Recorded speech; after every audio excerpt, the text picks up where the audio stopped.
Welcome everybody to the final round, top 32 here at DMP 2025, celebrating 15 years of smoke at DMP. My name is Brandon Carr. I'm joined by Kian Reedy. We're here at Tor Poznań.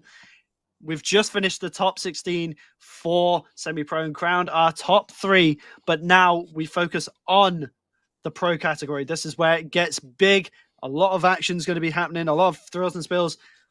But there's so much I'm looking forward to, Kian. It is going to be a great weekend. Yeah, absolutely, Brandon. This is going to be insane. We have a stacked top 32 for you guys. I cannot wait to get started with it. We had such a good qualifying session yesterday. I cannot wait to see how this stacks up. Like, we had David Spasov in his first run get a 97-point run on this track. He is here as a wild card and is just upsetting everything for everybody. As we look at our season schedule here, we started off at Tor Poznań, moved on to Katowice and then Tor Kielce, and now we are here in Poznań for the final round.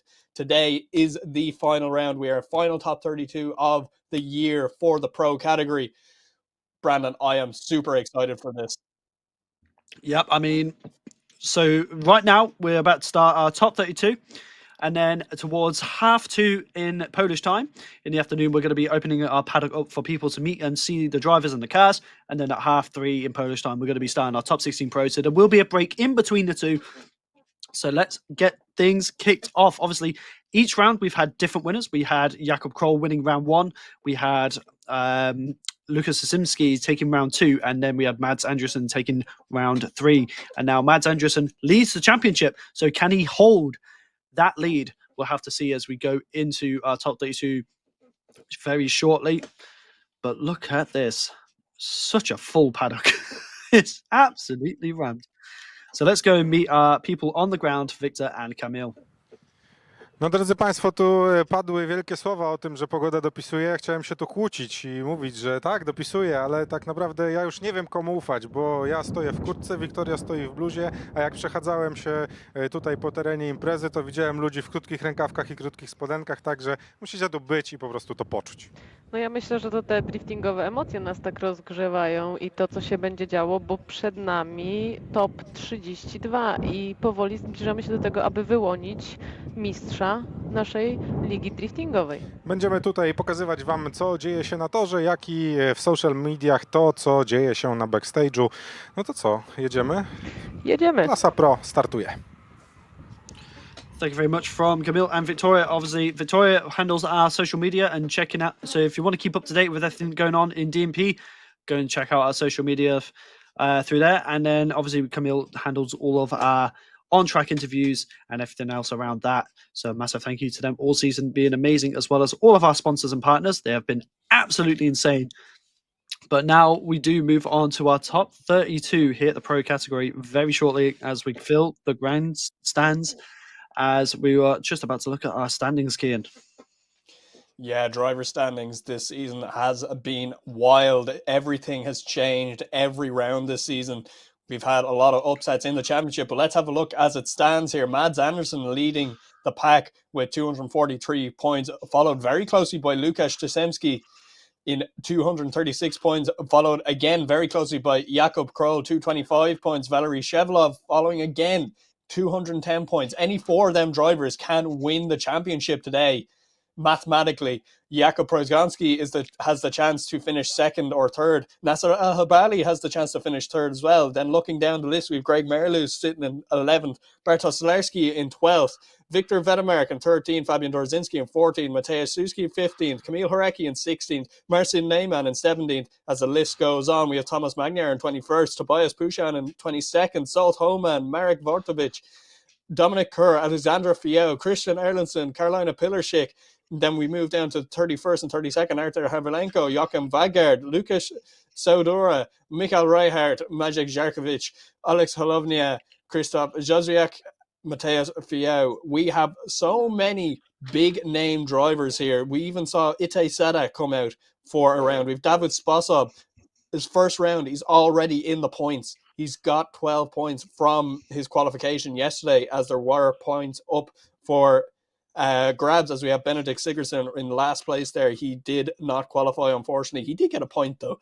And a lot of people turning out yesterday in chat for Benedict, as he seems to know just everybody around.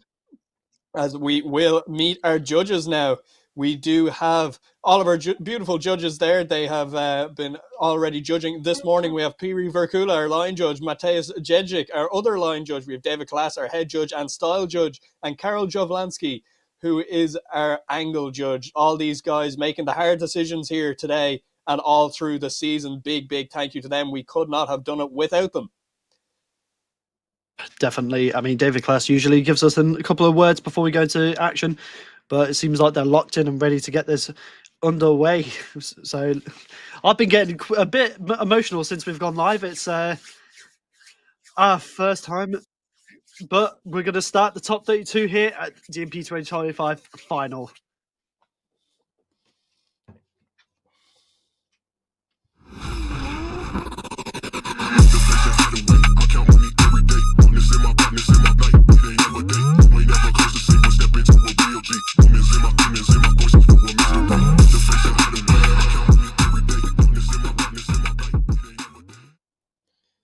So we are here at the top 32 for the final round. And look at this, kid. This is a stacked top 32. Yeah, David Spasov and Mateusz Druskin, and then we have Karolina Pilarczyk versus Maga Jarkovic, Mads Andersen versus Bartosz Stolarski, Alex Holownia versus Mateusz Suski, Jakub Prigonski versus Krzysztof Kojkars, Fabian Dorzinski versus Mikhail Jarakowski, Kevin Rubel versus Samuel Madlov, Piotr Stanczak versus Arzo Milhyuk. We have Michal Reuhart versus Marcin Neyman, Nasser Al-Halbali versus Christian Salmer, Lukas Kalizwiecki, I just butchered that, I'm so sorry, Lukas, versus Dominic Kor, Timur Lipski versus Marek Vartovich, and we have Łukasz Czesemski versus Alexandra Fiao, Jakub Kroll versus Christian Erlandson, and Peter Utasi versus Piotr Kozłowski. And for our final battle of our top 32, Pavel Hudacek versus Salt Homan. Brandon, I am so excited. There are so many interesting battles here. Mads Andersen, Bartosz Stolarski is one that stands out to me hugely. I cannot wait for that battle. I mean, the Lucas versus Dominic Kerr battle is also going to be interesting as well. Obviously, he's running the Waterhouse A90. I was actually having a chat with him last night, and let me just try and find it. He was saying that he's not had much seat time in the A90. He's mostly been practicing in the S15. So it's going to be interesting. But we have David Spasov here, absolutely hyped up, ready to go. Well, I can officially say it is the Spasov Motorsport S15, as we've seen so many already in semi-pro. But it is going to be a buy run. So interesting. So we are starting out the top 32 with a buy run. So can he get that really high qualifying run from the start? Again, can he back it up whereas he comes around through to out zone 2? This is a good way to show off what we have going. As he goes through out zone 3, comes around through the Manji section into out zone 4. This is looking like an incredible buy run, to be fair. And he comes through in a clip 5. And there you go. I'm just getting... Oh, this is interesting. So I'm getting word from Drift Chat as well in the chat, saying that Mads Andersen is going to be getting a buy run himself. So that is... I mean, obviously, it's not the way he would want to go, but this is big for Mads Andersen. Like, every battle counts for his championship. So that is an interesting development. Thank you, Drift Chat, for being the best and keeping us updated. I do believe he's there. I do believe. I'm not sure if he is, but I think he is. I'm pretty sure. I think everybody should go support Drift Chat. He is an incredible man, an incredible Instagram and Discord channel. I fully recommend, if you need to know anything about drifting, do have a look at Drift Chat and their stuff. They support a lot of drivers here as well. So big shout out to them. As we do have Karolina Pilarczyk and Maciej Jarkovic on the line here. Two S chassis, but two very different S chassis, Brandon. Oh yeah, one S14, one S15. I'm not a fan of the boss kit, but that's me personally. I'm probably going to have a lot of people coming out for me now for that opinion. It's a bit of a Marmite thing. I don't know. I like it, but I don't like it. It's weird. But obviously, Carolina in that V8 S15, two very different styles of cars. We'll have to see what happens. Obviously, Carolina had that incident in her battle last round, so we'll have to see if we can keep it clean this time. As we go around through inner two, a little bit shallow on the angle, lots of speed, but whoa, contact made there as it comes through out of zone 3. As it comes around through the boundary section now. Carolina's kind of just got all of the room just to run away now as she comes through towards inner clip 5. And I've got to say the headlights look really cool on that. I don't know why that's where my attention went to, but let's have a look at the rundown on that, Kian. Yeah, Carolina doing a very nice lead run here, and Magic obviously getting caught off guard with the speed of that S15. It is incredibly fast. There's a lot of power and torque in that S15. Carolina was a little bit off out of zone 2 there, and Magic had to do a little bit of a dive there, and Carolina on the correct line, but Magic making an incredible dive there, but not being able to save it, coming in way too hot there into the side of the S15. So Carolina given that opportunity there just to run away with it there as she gets through outer zone 4, but I believe she did miss outer zone or inner clip 5. And yeah, she did miss inner clip 5. Now, I'm not too sure what may have caused that, but Magic having the biggest mistake in that run, I would think. So we will run it back to the line. We'll swap those people around. We will get Carolina Pilarczyk to chase out Magic Jarkovic. Yep, I've just seen in the chat someone said boss kit is met. It's cool, but aim for everyone. Thank you. Thank you. And he has a Labubu on the front, so it's even worse. That's what he's trying to do. He's trying to take the Labubu off the front of the car with Carolina's car. That's what he's trying to do there. Drift Chat's also saying he is at home. Which is surprising. Usually he's at all the events. Usually I do see that they are at the events all the time. But hopefully you're at Riga next weekend. I hope. It'd be good to meet you, my friend. But now we're Carolina in the chase. And Magic in the lead. Obviously Carolina ready to throw hands, as you can see in that little video card there. As they leave the line. Coming down the main straight now. Oh, but Magic getting a lot of pace with that pass. But just miss outside zone 2. Similar to what we did. As they look through out zone 3, Carolina's just kind of hanging back. She knows there was contact made there. She just has to hold back and let Magic do his thing. As long as she doesn't get too far behind and left. Oh, but what happened there? Shut down from Magic. That is an interesting development, to say the least. It's the curse of the Labubu, I'm telling you. Yeah, we'll see what happened there, because there was a few things that happened at the start of this run. So Magic does initiate, but Carolina leaving that little bit of gap. No, she probably has a bit of an advantage, but Magic then cutting the line and gaining a massive gap there. Carolina has to play a bit of catch up here. Magic does get into outer zone 3 a little bit late. Carolina. So we are hearing now that Carolina in the first run is actually at a disadvantage because she was braking in a non-decel zone, and that ended up causing Magic to hit. But now in this, we see Magic straighten and cause a 0. So could we get one more time on this one? Because Carolina did just follow Magic out there. So I did Magic would have been at fault for that one. So Carolina at fault for the first half of the run, and Magic at fault for the second half of the run, as we do see Mads Anderson lining up for his buy run. Brandon. I did get a message from one of our judges, for, so I know what the result is, and there isn't one, because I'm just trying to long this one out, but no, there isn't a decision, because it is going to be a one more time. Both of their mistakes negated themselves. Magic, get that Labubu off the front. You might have some better luck. As you can tell, I am the #1 Labubu hater. Don't know why, I just think they're creepy. They remind me of, what's that movie, The Gremlins? It kind of reminds me of a Teletubby if it was cursed. Anyway, we will get them back to the pits. They will go and change their tyres. And, maybe a little bit of fuel, because I know these cars drink.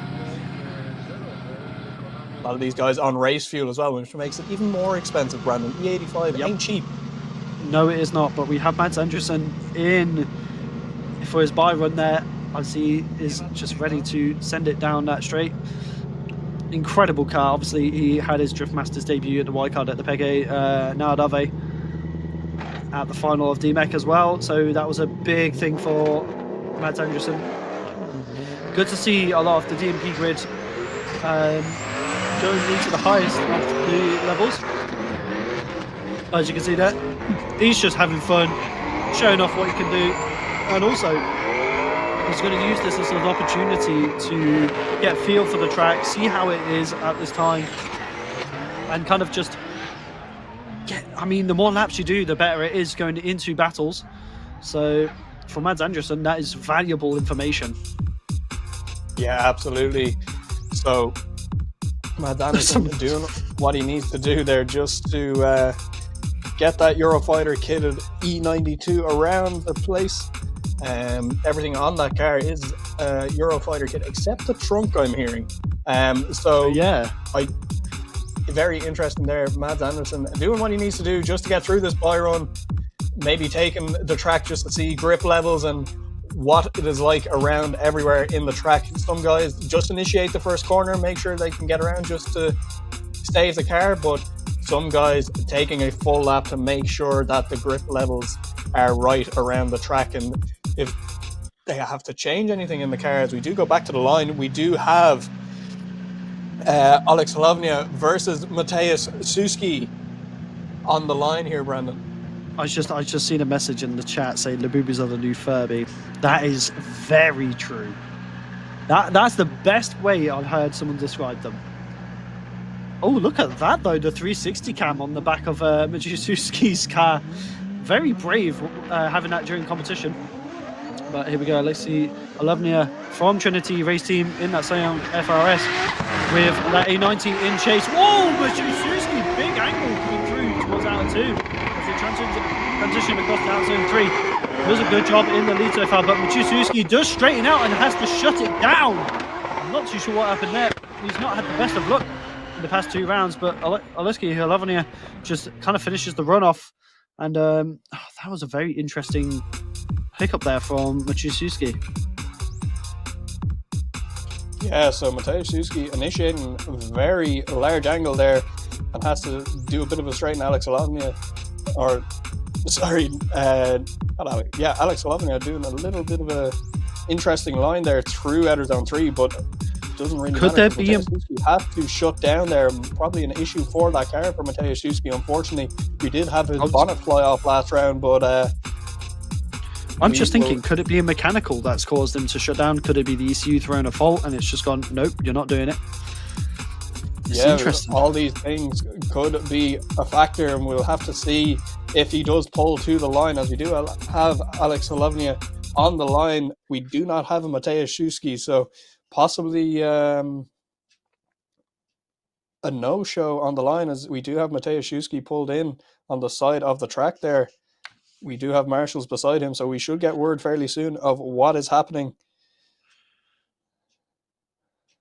As we do have our marshals pushing it off track, so I think that might be all she wrote for the A90 Supra of Mateusz Suski, and unfortunately that is the end to his season, not the way he would have liked it to end. But as they push that car off track, if you are in attendance, please give them a round of applause. The marshals and Mateusz Suski.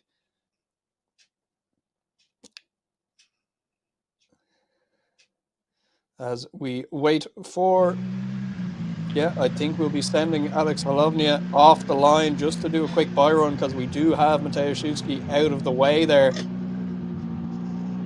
That is very unfortunate. They pushed him off track there.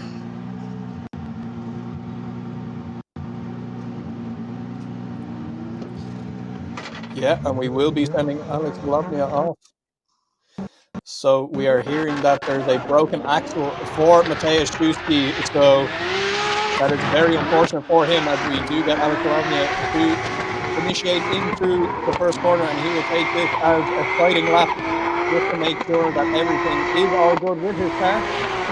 These Trinity guys have been competing everywhere. They competed in Drift Masters, they had Amanda Sorensen take their cars for a lap, they had everything.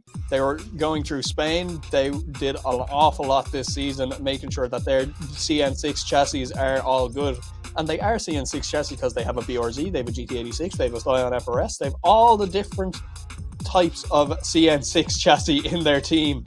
So he will take that little bit of a sighting lap there just to feel out the track, see what's happening with grip levels, and just like Mads Andersen, seeing what's going on with the track there. So he will get the win on that, as Mateusz Suski bows out of competition with a broken shaft. Alex Polovnia will move into the top 16.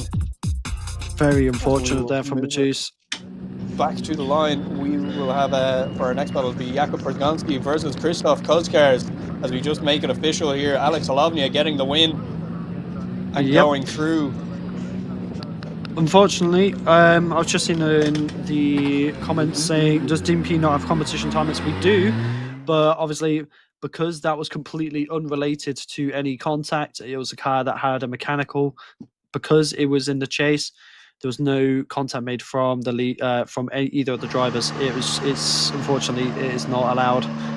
Similar to 5 minute rules are the ones that aren't allowed. Competition timeouts are allowed. There is a slight difference to 5 minute rules that are allowed to be called at any time during the battle between runs, but unfortunately there for Suski, we do not have 5 minute rules here.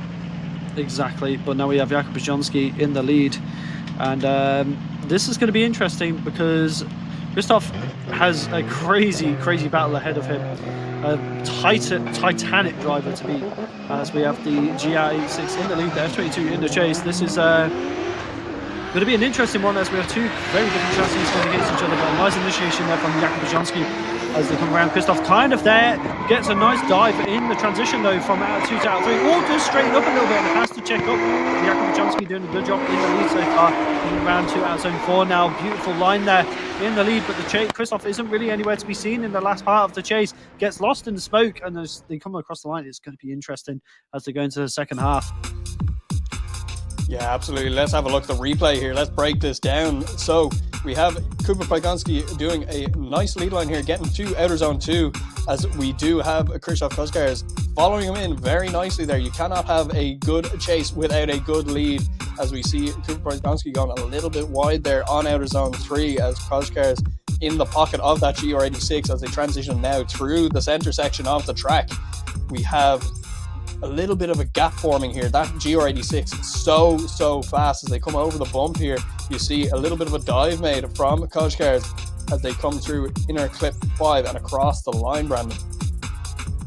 Definitely going to be an interesting one going into the second half. Krzysztof's got to go do everything in his lead, as obviously someone like Jakub Poznań, you know he's going to give you a good lead, so you can trust him. But when he needs to, Jakub is savage in the chase. He is a man possessed, as you can see there, Carolina. And the Labubu machine prepared to go for their OMT. But obviously we move on to the second half of this battle, which is going to be Krzysztof in the lead and Jakub Poznań in the chase, as we await for them to prep themselves to leave the line. Obviously 59 Norths on that F22, and then you have the custom Lotto 8 aero discs on the front of Jakub Poznań's GR86 with that SRL wing, SRL line, or is it SR line? I think it's SR line, wing on the back. Amazing supports of the championship as well. But here we go as these go down the main straight. Jakub Poznań coming in with the big dive, going from out of zone 1 to out of zone 2, but they completely missed 2 there as they come around now into out of zone 3. Jakub Poznań having to kind of find his pacing again, as they were really offline, kind of put him in an awkward situation, but he does a good job of getting back onto the pocket of Krzysztof as they come around it through to inner clip 5 and across the line. Yeah, Kuba doing a very nice job there in the chase. So let's break it down. So Kozkars initiating, Kuba getting onto the door there, initiating a little bit later, just making sure that Kuba did not, or Krzysztof did not spin out or anything like that. Did miss outer zone 2 though, did both drivers, but Kuba Poznań just mimicking that lead driver, absolutely exactly what he's meant to do as they come through the center section here. Kuba Poznań right there on the side of the F22 as we come through outer zone 4. Kuba Poznań doing a very nice chase here. Proximity could be a little bit tighter, but as you can see, Kozkars going very inside there of the inner clip. So Kuba Poznań at a very large upper hand here, I would think. Yeah, I've got to agree with you on that one. Obviously, we're going to see who moves on to the top 16. good battle regardless. Obviously, Christoph pushing as hard as he could. Jakub Brzozowski is not an easy battle. Jakub looking like Master Chief with that helmet as well. Really, really cool helmet. I think, you know what, I'm going to have to get a custom Halo helmet made for me when I go into motorsport. But moving on to the top 16 is Jakub Brzozowski. Moving on into the top 16, Christoph just not having quite enough there to take the edge in the battle. So we'll see what happens as Kamil does walk up to Jakub. Let's see what he says. Kuba Przegoński z nami. Kuba, no rozmawialiśmy wczoraj, mówiliśmy, że wiadomo, że nic nie wiadomo, no i że jednak trochę presja jest, ale nie było widać w tym pierwszym twoim przejeździe. Nie no, presja jest zawsze, jesteśmy na zawodach, ta trasa jest dosyć skomplikowana, więc trzeba w każdym momencie tak naprawdę trzymać pełny gaz, więc nie można nawet trochę odpuścić, bo ten samochód po prostu nie doleci tego zakrętu na przykład, więc jest presja, ale fajnie tutaj się jedzie, ten tor naprawdę jest spektakularny, to wejście tutaj w ten ostatni zakręt jest taki, że w środku wydaje się, że jedziesz za szybko, a właśnie tak trzeba i wtedy trzeba dodać gazu. No właśnie rozmawiałem też z innymi zawodnikami i wszyscy mówili o tym, że tutaj tak na dobrą sprawę już się wydaje, że trzeba się odhamowywać, ale wcale tak nie jest. Trzeba trzymać ten gaz i tak naprawdę no, zaufać i samochodowi, swoim umiejętnościom i temu torowi, że to wszystko musi się złożyć. Tak, tu jest takie niesamowite miejsce właśnie, że trzeba zamiast hamować, to trzeba dodać gazu, żeby ten samochód zaczął wciągać do tego zakrętu, więc tutaj na pewno wszystkie osoby, co tu siedzą, widzą ten efekt, bo tu jest naprawdę ciasno. No czyli co, wróciliśmy na Poznań w wielkim stylu i chyba z tym Poznaniem to już zostaniemy po prostu, co? Nie no, kibice tutaj w Poznaniu są niesamowici, fajnie, że jesteście i wszystkich was, wszyscy zawodnicy was pozdrawiają, bo fajnie jest tutaj się ścigać przed taką publiką, no i my postaramy się jechać jak najlepiej jako wszyscy zawodnicy, no i zobaczymy, jak to będzie szło dalej. Kuba Przegoński, wielkie dzięki, no do zobaczenia dalej zapewne. Dziękuję. So some words there from Jakub Brzozowski. Obviously I wish I knew how to speak Polish, but as we move on now to our one more time battle between Karolina and the Labubu fighter himself in that S14, Bosket S14, Magic in the chase. I will forever hate on Labubus, justified hate as well, but enough about that. Let's move on into the battle with Karolina in the lead. And let's see what Magic can do in the chase. Will there be any mistakes this time like last time? We'll have to find out as they fire down the main straight, spinning the rear wheels, initiating into out zone one. Nicely done there from Karolina, looking way stronger. Oh, just a little bit of a dirt drop there. Manages to make it work. Much better lead line very far from Karolina, but Magic is a little bit further behind than what he should have been. Manages to get back onto the pocket as they come through out zone 4. Coming around, look at this from Magic though. Oh, just making a big correction mistake there in the chase. This is going to be interesting moving on to the next half. My word. So, look at this. So, Karolina does make the dirt drop there. But Magic is nowhere to be seen really in the first half. Obviously, we'll have to see how the judges look at that dirt drop. But this is where Magic starts to get the proximity back, tries to find the proximity of the side of that S15. And as he comes through into out zone 4, it does start to make the dive, but has to pull back a little bit.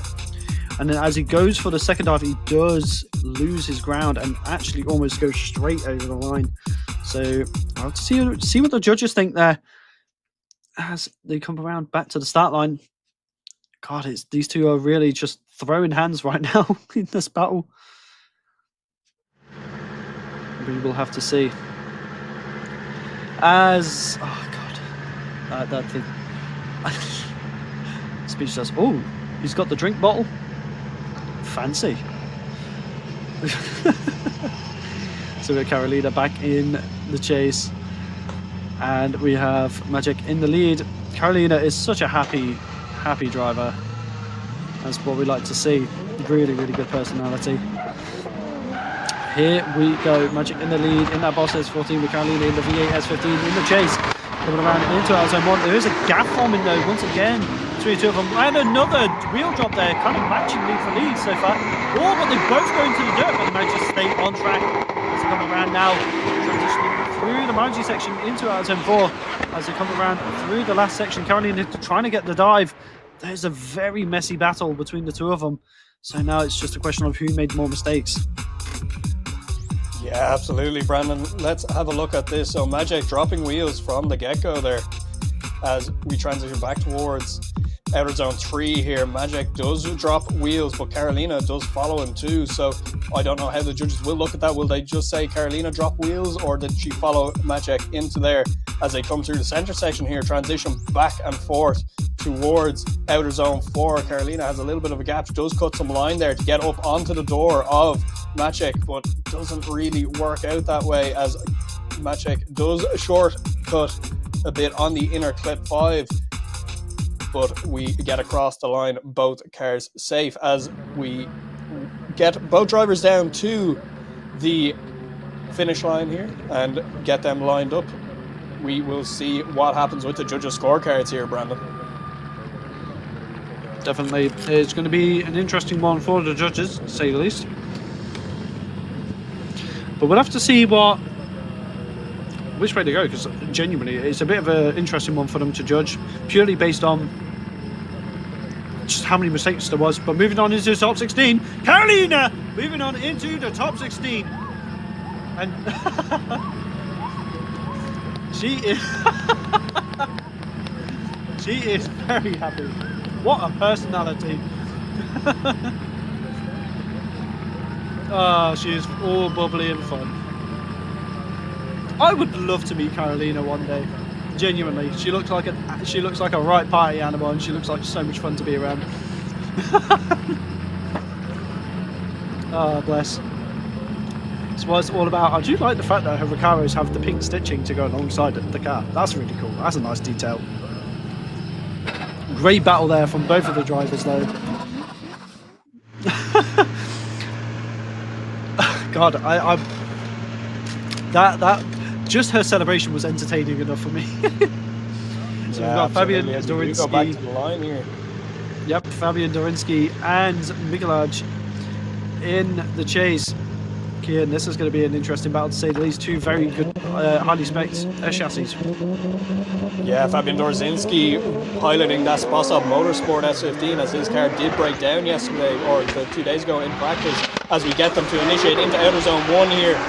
Look at the lead line here from Dorzinski. Oh, just missing outer zone 2 here as Mikołaj Zarakowski pushes up on the door of the S15 of Fabian Dorzinski. Oh, and we've taken out the teardrop section, all the cones. The Tiski 00 barrel is gone as Fabian Dorzinski plows on and finishes out the run, and so does Zarakowski. But wow, Brandon taking out all of the cones in that teardrop section is Zarakowski.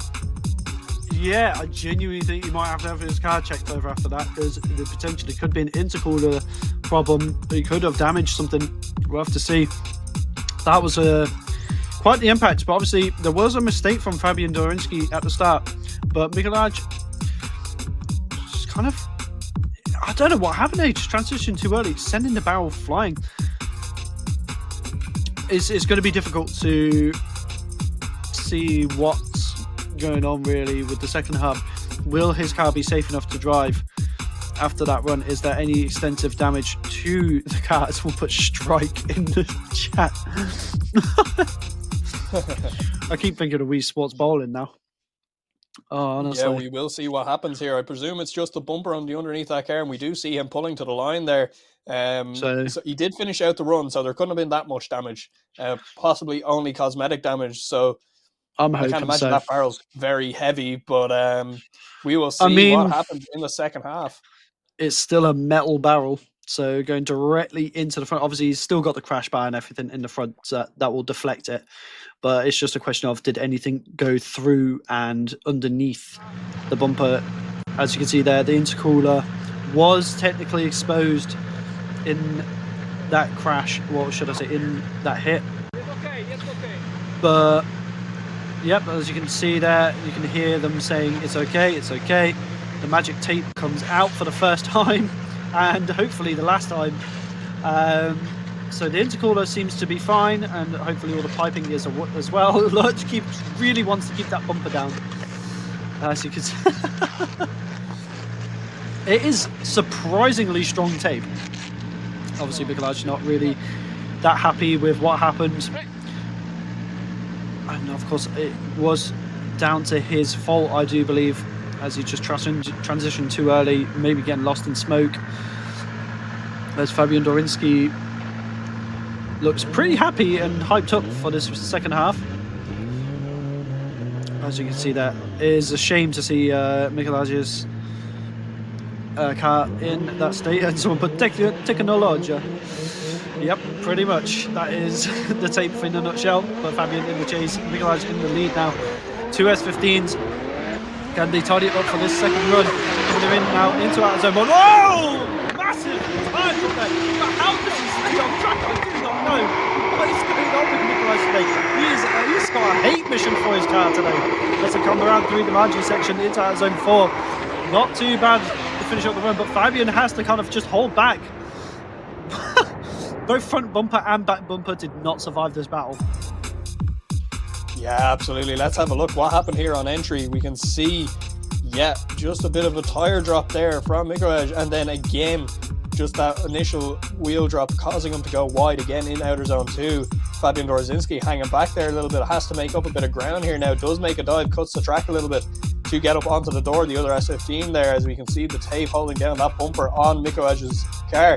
As he transitions back here, you can see Dorzinski making a big dive here, trying to make up as much ground as possible as Mikolaj does come across the bump, jumps that whole S15 across the bump and into inner clip 5, and Fabian trying to play catch up there that whole time, definitely getting thrown by them 2 wheel drops at the start of the run. We'll see what the judges make of that. I believe, you know what, I'm not even going to say, because it's very hard to determine how the judges will see that. Was it Fabian should have been prepared for it, or did he hand back on purpose because he didn't know what was going to happen with Mikolaj's car?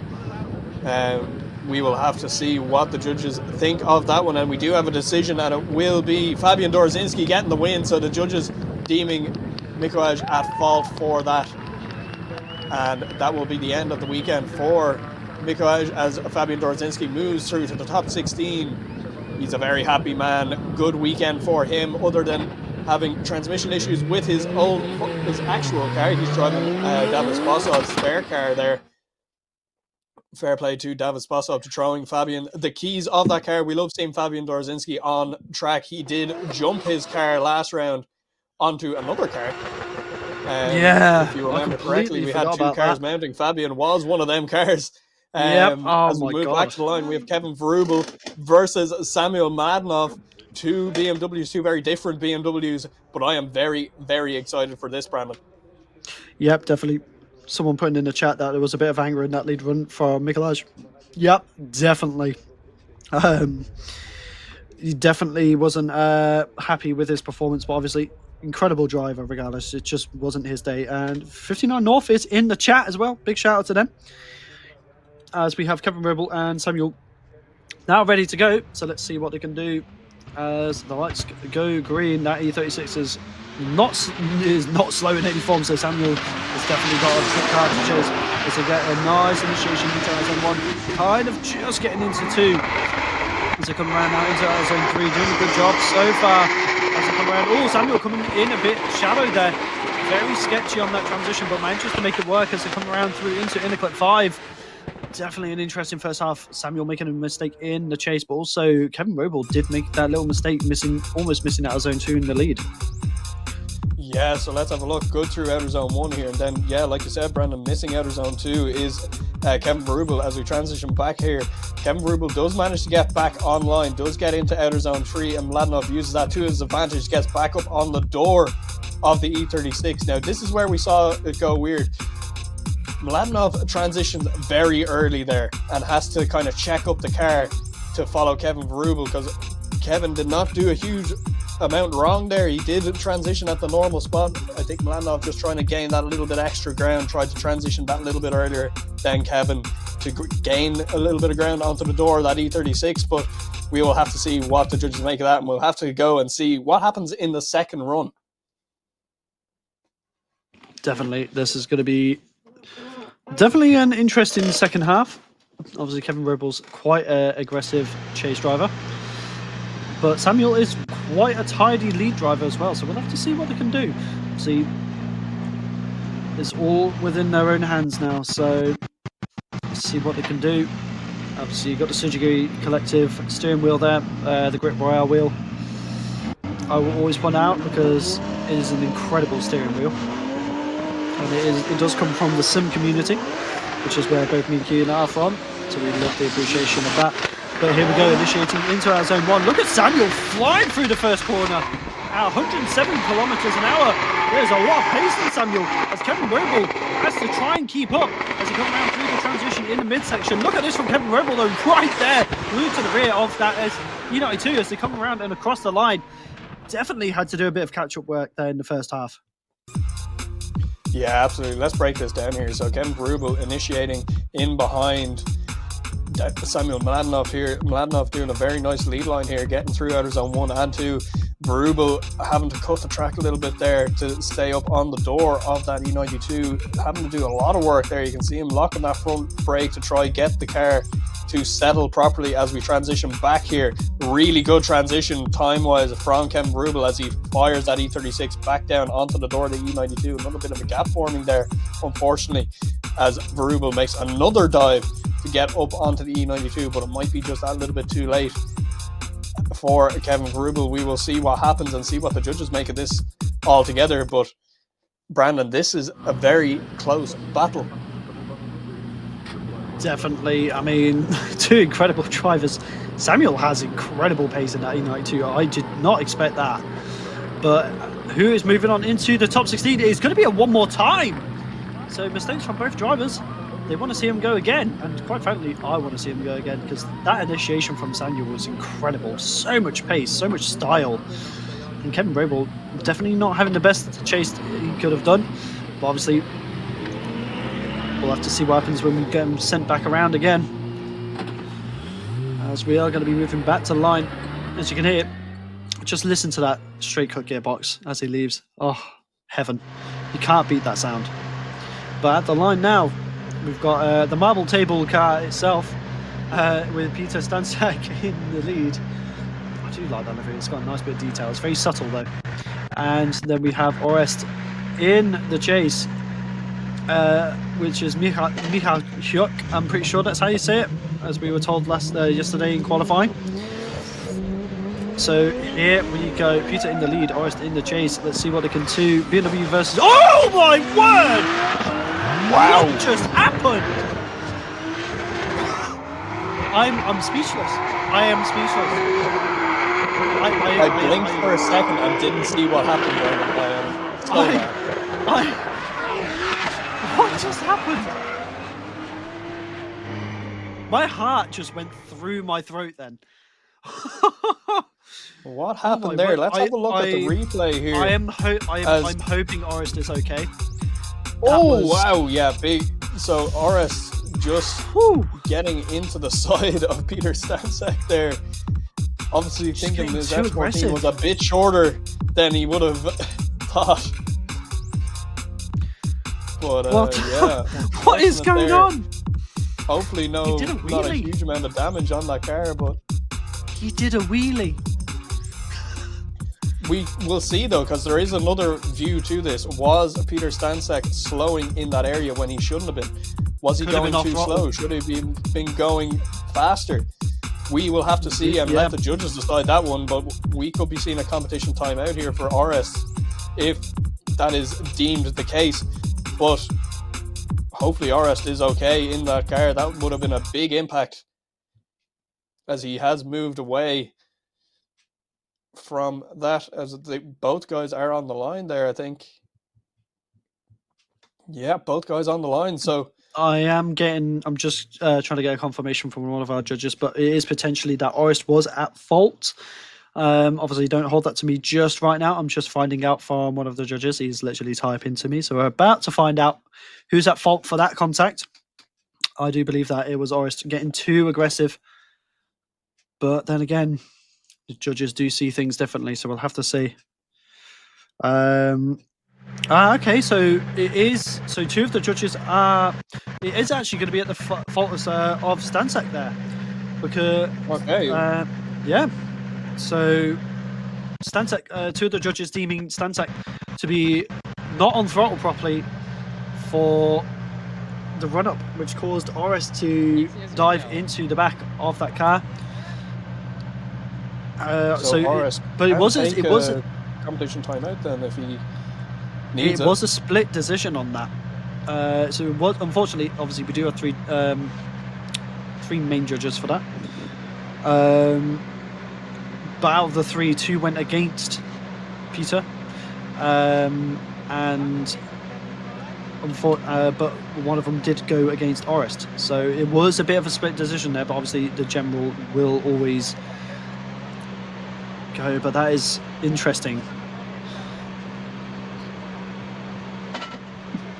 Very, very interesting development there. Is Orest going to be utilising time to check the car over and repair, or will he run? That is the question.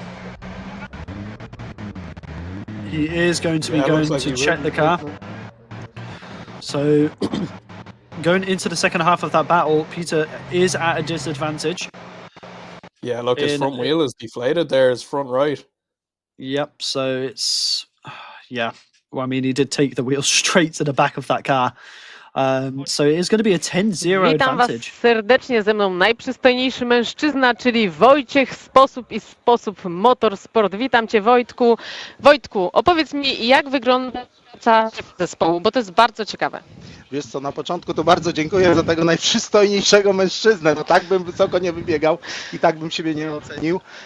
Jak wygląda praca u nas w zespole? No mamy na tym wyjeździe mamy 3-osobową drużynę, czyli obsługujemy 3 zawodników.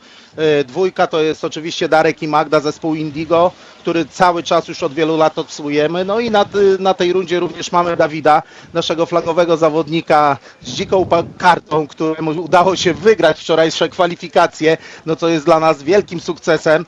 Cieszymy się bardzo z tego. Natomiast jeżeli chodzi o pracę w zespole, no tak jak widzisz przy 3 autach mamy ogrom pracy przy 3 zawodników.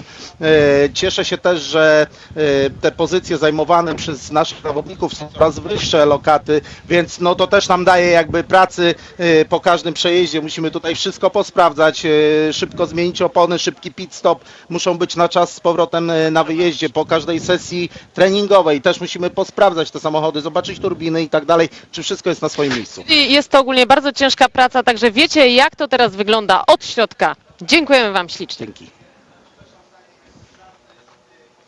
We do love the pits interviews from all of the team members and drivers.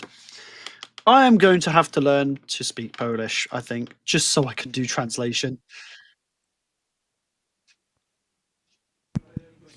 So in cases like that, we need to determine who is to blame. And on this track, we are having specifically very short run-up. And for that run-up, you need to be committed to the throttle from the beginning, from the start line till the initiation. And if you're not committed, it can end up with situations like we saw, that one of the driver will end up on the rear end of the other. So that's why we blamed the leader, because he was not committed enough for the throttle to get enough speed for the initiation itself. And that's why Orest took 10 minutes to check the car, find if it is okay, and then he will come back and we will see the second part of the battle. Thank you very much, David, for that insight. It's never a dull day at DMP, and what a way to do it in the final leg. So I am hearing from the chat here, Hungarian fans, unfortunately Mateusz Druskin has an engine issue, piston 5 broke. So that will be why David Spasov got his bye run there at the start of top 32. So unfortunate for Mateusz Druskin. Yep. As part of the motorsport life, though, unfortunately, gremlins always come around. As we are going to have our, I do believe, yep, so we're going to be running our next battle, which is Michael Reichardt in that 36, alongside, we got, I think this is Martin, yep, Martin Neyman. I will get these right. It is the end of the season. I should have these right. But now we're going to see these 2 different cars, 2 very different chassis. Obviously, they are almost bobbing again. That's the name of it. Just touching the back of Michael Reichardt E36, but managing to make it work as they come through out of zone 3. That was a very close call. Transitioning across through the Manji, almost getting lost in the smoke though, as they come through out of zone 4 into inner cut 5. Definitely an interesting first half of the run. Wow, obviously these two really wanting to go at it. Martin Neyman struggling there. Yeah, absolutely. Martin Neyman getting a bit thrown off maybe from the entry there of Michael Reichardt. And we said it before, we said it again, Michael Reichardt is one of the best fluidity drivers I've ever seen. There's no corrections in his driving. It is perfect. He just puts the car where it lands and stays there. You can see there's very little correction. The Martin trying to get up onto the door throughout this run, not unfortunately getting up there. Michael Reichardt is an incredibly fast driver, 1100 horsepower in that E36. It is nuts to see. We will go back to the line to have Michael Reichardt to chase in Martin Neyman now. But we will see what happens in the second half of this battle, Brandon. Yep, definitely. Michael Reichardt being a very experienced driver in the drifting world. Brandon, I am hearing the unlucky part for Matthias is he just installed a new engine for this round.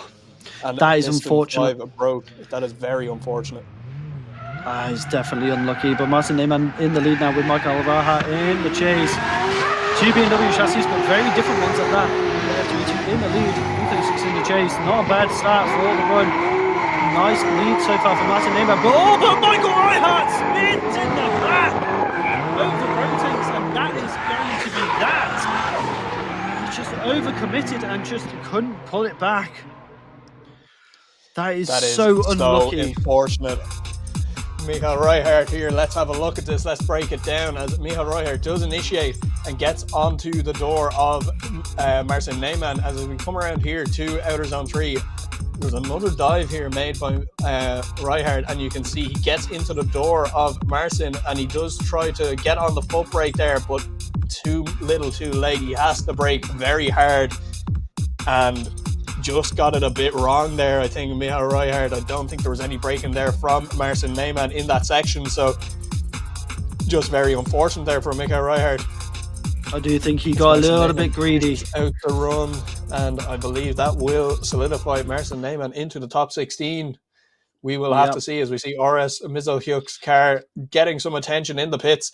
I believe after this we will go back to the one more time of Kevin Verubel and Samuel Mladinov. It's actually crazy how narrow the front wheels are on these cars. I'm going to guess that's a 245, 235 on the front. Yeah, but the compound of these tires is extremely soft. They're an extremely sticky tire. A lot of grip in the front of them cars. A lot of guys running very high tire pressures in the front of these cars just to make sure that, you know, the grip stays where they need it to be. So yeah, exactly. One thing that obviously we were mentioning about the engine that had just been put into Matthias. I can't say that name properly, but you know what I mean. So obviously they installed a brand new engine into that car for this round, and obviously it's already had a problem. The same happened with the low brain S13 from Drift Games at Castle Coombe. They blew that engine. I think I'm pretty sure they cracked the block in its first outing. Wanted to get out. Yep, it's too aggressive. But moving on into the top 16, Martin Neyman moving on to the top 16 here at the final. What is it with people blowing engines at the moment? Honestly, God, just don't do that. Simple solution, guys. Just don't do that. I can't wait till you blow an engine and you're like, oh no. I've blown 2. I know all about that. You shouldn't have done that, Brendan. You shouldn't have blown your engine. As we do go back to the line here, we have Kevin Verubel and Samuel Mladinov on the line here, waiting to be sent for there one more time. We will wait for the Marshal to give them the thumbs up. He gets the thumbs up by both the drivers there. We get the lights illuminating red there as we wait for them to go green. We will send these guys down the main straight here as they leave the line here. Kevin Verubel to lead out Samuel Mladinov as they enter into outer zone 1. Bit of a gap here between both guys as Kevin Brugel does a very nice lead line here as Samuel Landon trying to get up onto the door. That E36, a very fast car that as he does get up onto the door as we transition back now to outer zone 4. Doing a very tidy job in the lead here is Kevin Brugel and Mladinov chasing very closely here. Brandon, break this down for me. So, Samuel definitely coming in a bit shallow on the line, but Kevin Brugel being exactly where he needed to be from 1 to 2. A lovely transition into 3. Could have been a little bit deeper, but he does manage to find the proximity into the zone. But then you can see Samuel trying to get onto the door and manages to find the pocket, waits for the transition. Lovely timing there, but as Kevin Brugel gets back onto the power after the transition, you can see that he does get another gap formed a little bit, as a little bit left for braking 3 and a cut 5, but Samuel has to play a little bit of catch up, so it's going to be an interesting one, that's to say the least. Obviously Kevin Brugel being a lot more dialed in for this run, so we'll have to see if he can be more dialed in for the chase this time round.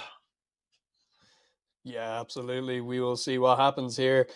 Kevin Brugel, a very good chase driver here, proving that time and time again. Samuel Mladinov, not a bad lead runner at all either. So Kevin Brugel will want to push up onto the door here just to solidify the advantage that he does have here, I would say. A few mistakes there from Samuel in the chase. So Kevin Brugel in that beautiful E36, that Tsujigiri wheel in the cockpit as we get thumbs up from the marshal. He turns on the lights. We will wait for them to go green. We will send them down the start straight as they leave the start line chicane here. Samuel Mladinov to lead out Kevin Brugel as we get entry into outer zone 1 here. Kevin Brugel trying to make up some ground here onto the back of that E92, and he does into outer zone 3, gets up onto the door as it dropping wheels is Samuel Mladinov coming through the central section here, taking out his phone is Kevin Brugel, and getting very out of shape here is Kevin Brugel in the chase, but maybe that was down to the little bit of a mistake there from Samuel Mladinov in the lead there, unsettling Kevin Brugel. Brandon, have a look at this. Getting a bit spicy, Kevin. That's what we like to see. Getting a bit dangerous with it. Obviously, there was a gap formed here, but Kevin makes the most of it and gets the nice transition, gets onto the door, has more angle. Look at this!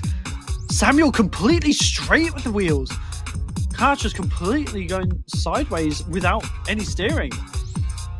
And obviously, that does lead... I don't know if Kevin was offline because of Samuel. It's a hard one to say. Could have been a mistake, and you can see there are a lot of moments where Samuel having some understeer issues there with a that car. lot of Unfortunately, understeer. That's definitely thrown off Kevin a little bit, I think. But the judges will decide that at the end of the day. We will get the guys out of the cars. If you're in attendance, give these guys a round of applause for an unbelievable one more time battle here. I'm actually impressed how Samuel went through the out zone 3 mostly just with the wheels pointing straight. That is impressive how he managed to hold that. Didn't let off the throttle either. No, he just kept it. Did not let off that throttle, and we do have a winner, and it is Kevin Brugel to get the win here. He will go through to the top 16. Samuel Mladinov, unfortunately, will drop out of top 32, and that will be the end of his season. We will hopefully see him back for next season in 2026, as I believe we will move it back to the other one more time, or not the other one more time, but the second half of the battle of Peter Stancek and Oris Mizoshuk. I am wrong. It is Nasser Al-Harbali and Christian Salmer on the line here. And So we clearly will get their Oris is battle finishing. going. Clearly, Oris is still finishing his car. But as you can see here, 2 incredible cars, 2 incredible drivers as well. As you can see, as soon as the visor goes down, it is game time. So let's see what they can do as we get them ready to go. Nasser Al-Harbali obviously in that crazy boss kitted S13. So here we go, the lights go green. V8 screaming as he leaves the line. Initiating into out zone 1. Look at the pace difference between the two. Come around to out zone 2. Transitioning across to out zone 3. He has to try and get the dive. Oh, but just getting a dirt drop there. Can he put it back onto track? That is the question. Oh, he almost makes the same mistake as the previous battle. Has to come around to out zone 4 to in cut 5. Massive mistakes there in the chase. And that's it, kind of just doing what he needs to do. Yeah, Nasser doing an incredible job here in that Bosket S13 as we enter into outer zone 1 and 2. Very tidy job in the lead here. A lot of ground having to be made up here from Salmer. But you can see here, I think there might have been a dip in, yeah, definitely. Look, Nasser comes off throttle a bit there. You see the smoke trail breaking. That might have thrown off Salmer there. He's expecting a lot more speed through there. But then it's the question... Oh, you're good. Almost doing the RS again, coming through that. Sorry, not RS. Mikolaj. I think it was Mikolaj, wasn't it? Mikolaj, yeah, going through the Tiski 00 barrel and all of the cones there. Very good to save that. It's the question of, did Nasser come off throttle too much, or was it the case of the chase was just diving too hard while Nasser was just control? Because you got to remember, there's a lot of power in that S13, so that little bit of coming off throttle might have been just to let the car grip up to keep that outside line nice and smooth. But and it's also the question of, did Christian come in too hot? So it's a bit of a mixture, and we'll leave that in the air while the second half of the battle goes underway with Nasser in the chase and Christian in the lead. So we'll have to see what they can do. Look at that. He's just... Nasser smoking his tires as he leaves the line. As he comes through out zone 1 to out zone 2. Nice there between the two of them. Nasser Al-Abali is right there in the pocket as he comes through out zone 3. Falls out a bit early there in the lead. But look at the transition there from Nasser Al-Abali as he comes through out zone 4. Now coming into last corner through inner clip 5. Lovely stuff between the two of them as that E82 just lifts a wheel higher than a dog can we. Yeah, let's have a look at this. Let's break this down. Nasser Al-Abali doing a very tidy job in the chase position here. Look at the transitions. They're pinpoint accurate every single time as he comes around into outer zone 3 here. A little bit out of outer zone 3 is Christian Salmer as we come through the center section here to transition. Look at the transition here and the dive from Nasser Al-Abali straight down onto the door of Christian Salmer. Christian running a little bit wide there on the gap between 4 to 5 and coming through inner clip 5 and across the line. We will see how the judges score this, because obviously there was that little bit of let up on outer zone 3 from Nasser Al-Abali. We will see what the judges make of that. We will get them out of the car to receive their result from the marshal and the judges. It's definitely been an interesting top 32 so far, and we've still got battles to go, I do believe, as we just wait on that call.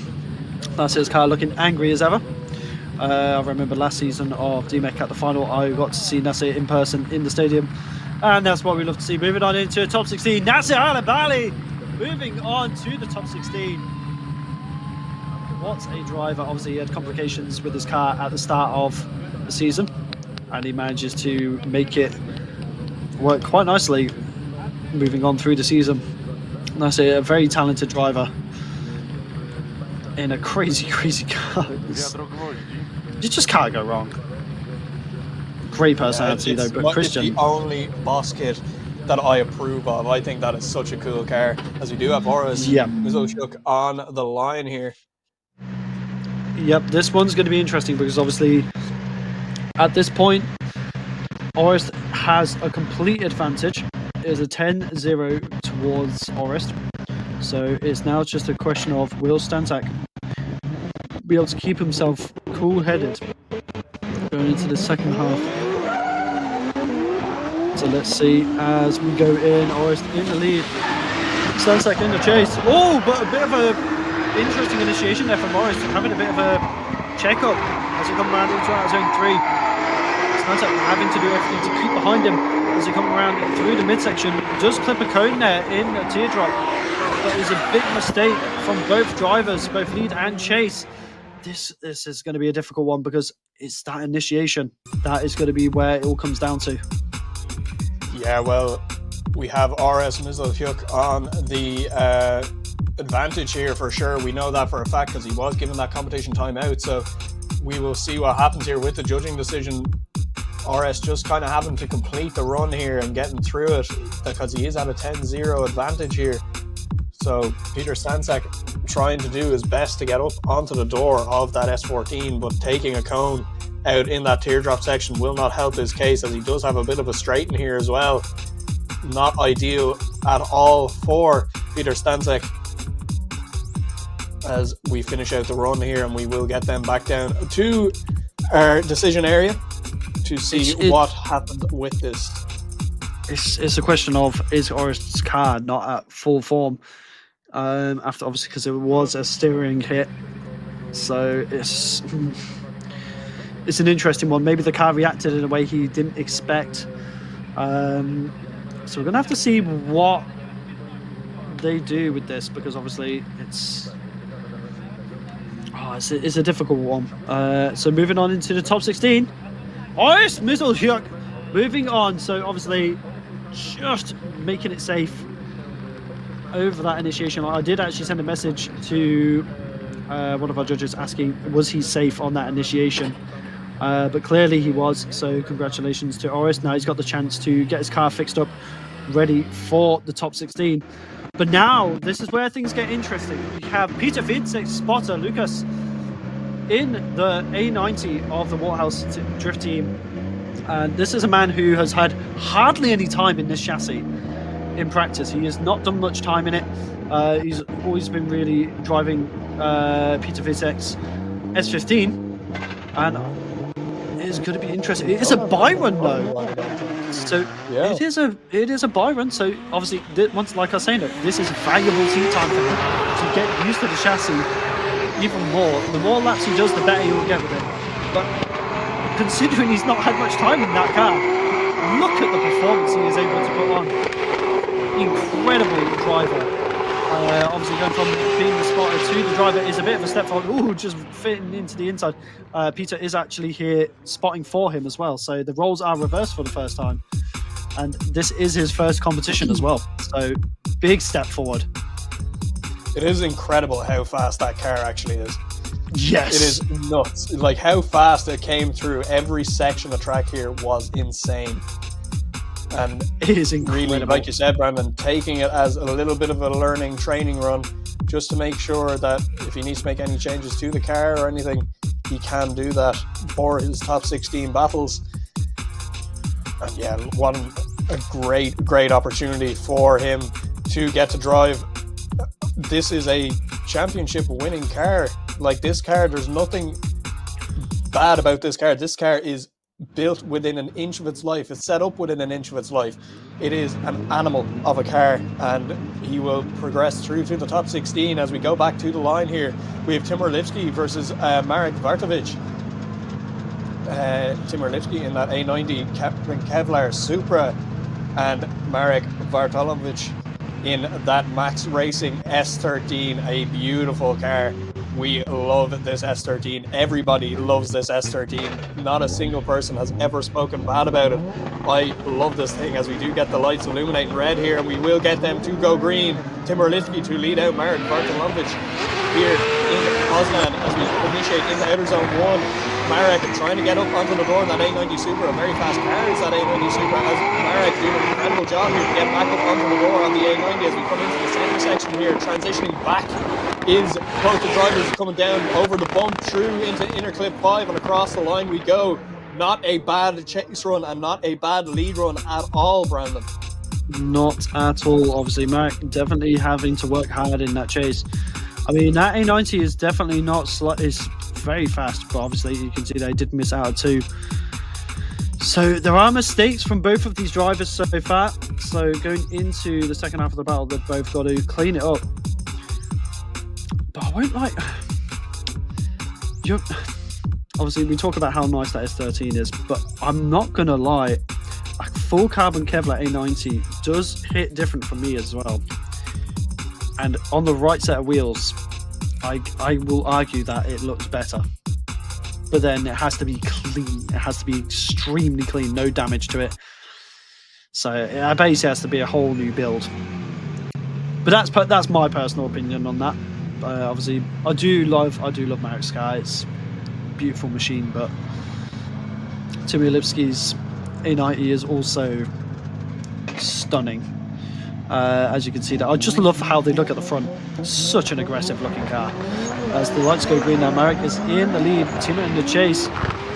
Really cleaned it up between the two of them. Nice initiation there, in 3 out of 1, but completely missing out of 2. Even more so than in the previous half of the run. Going 3 out of 3, just flirting with that outside inner line, should I say. But look at the Timo right there in the transition. Pushing around into the inside clip. Definitely not a tidy lead there from Marek, and I do think that potentially will go against him. No, not at all. Marek having a very scrappy lead run there, and Timur doing a very good job to deal with the mistakes there. As you can see, the little correction there from Timur to get back up onto the door Marek here, but you can see the amount of angle Marek dials on, then has to back off a little bit, come out of the zone to fix himself. As they come through the center section here, we transition on a massive angle here from Marek, and back again on massive angle when he transitions back, and then has to check up again. He straightens a bit and handbrakes to reinitiate a little bit, and Timur doing a very tidy job to deal with all of that. Timur Lipski is a man on fire at the moment. The reaction time for that would have been instantaneous from Timur Lipski. So fair play to him. Very, very good job from both drivers, but unfortunately Marek not having the best of leads, Brandon. No, definitely not. And I do, like I was saying, I do think this will work against his favour. We're moving on into the top 16. Timur Lipski. So Marek there, he looks surprised. He's like, really? Me? I'm going through?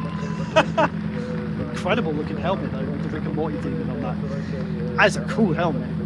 Yeah, congratulations to Timur. Unfortunately there, Marek just not having a good, safe, clean run there. So A90 comes on top as we get ready for our next battle, which is Lukas Tazimski and Alexander Fial. Lukas Tazimski obviously being our round 2 winner and doing an incredible job all season. So he is currently in 2nd place in the championship. Alexander Fial out here, as we saw underneath of the car earlier in the pits. So let's see what he can do as the lights go red and now they go green. Well, now they go green as Lukas Tazimski launches from the chicane. Look at the pace of Lukas Tazimski on the start. Flying through that first corner, 190 kilometers an hour. Absolutely flying. As he comes through from outside turn 3.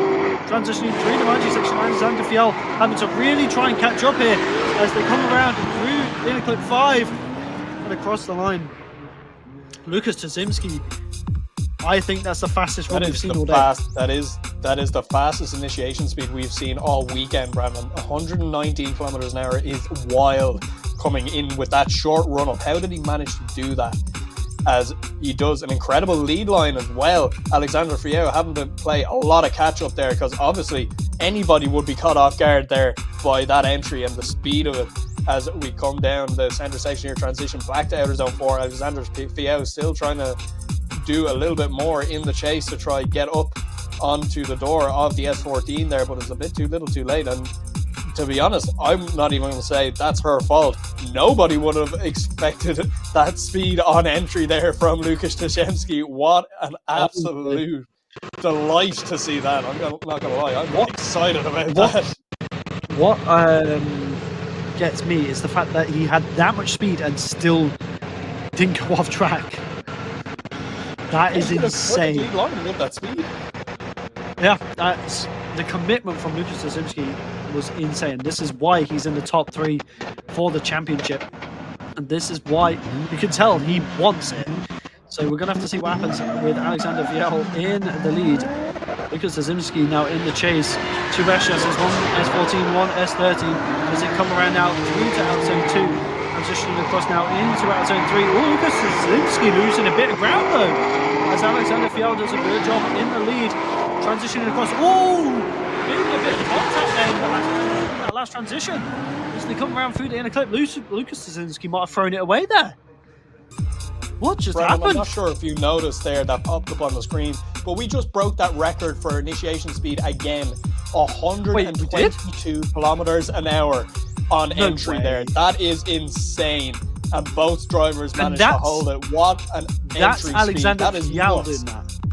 Yeah. What? Alexander Fial initiating faster than Lukas Tazimski. How is this possible, Brandon? And look at that. Lukas Tazimski did have a gap there. He did have to make up some ground. Maybe not as much This as is where I'm Alexander Fial, interested. but This is where I'm interested. Is this part here, this last transition? What happens here? Also, there was no contact, but he got lost in the smoke.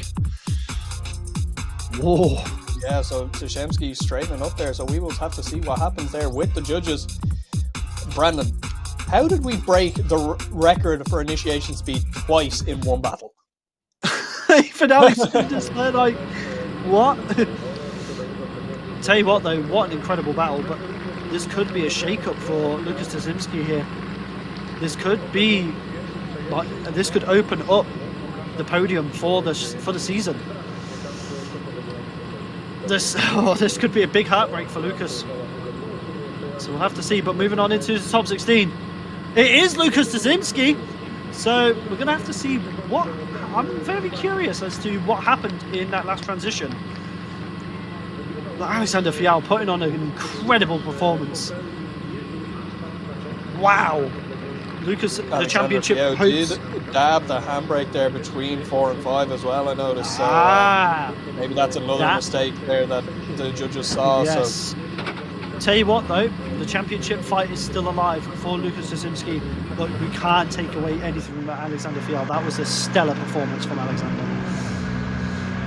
But now we have Jakob Kroll, our current third place in the standings, up against Christian Erlingsson from Sweden in that CN6 chassis BRZ. See, you're rubbing off on me, kid.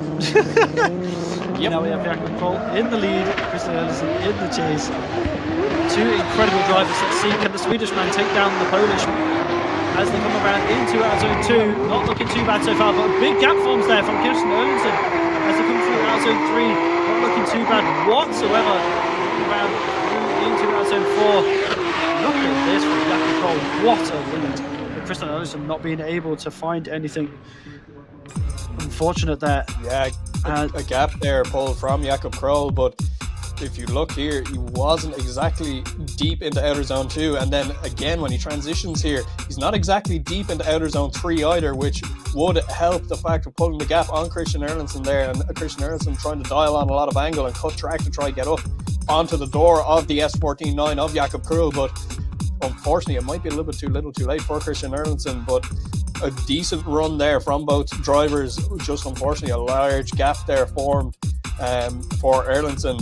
Jakob Kroll doing not a bad lead run there at all, just a few little mistakes there, but we are waiting to see what happens there. And I'm just hearing from the chat here, Drift Chat, letting us know it's not the initiation speed, but it's around the second zone. That's where they have the most speed. So well, he's saying, but he could be wrong. He could. He said he did say. But we will try to find out that information. We will send a message pretty to sure. people here. I mean, it's one of those. It looks like it always comes up at the second zone, but that might be because we need to get the data from the gun onto the stream. So that might be why it happens at the second zone generally. But now we have Jakob Kroll in the chase. Christian Erlingsson in the lead. I'm pretty sure the speed trap is on the initiation point, but we'll have to find out. I can see you putting it in the group chat there. So we're just trying to find out a bit of information on these things, as it would be interesting.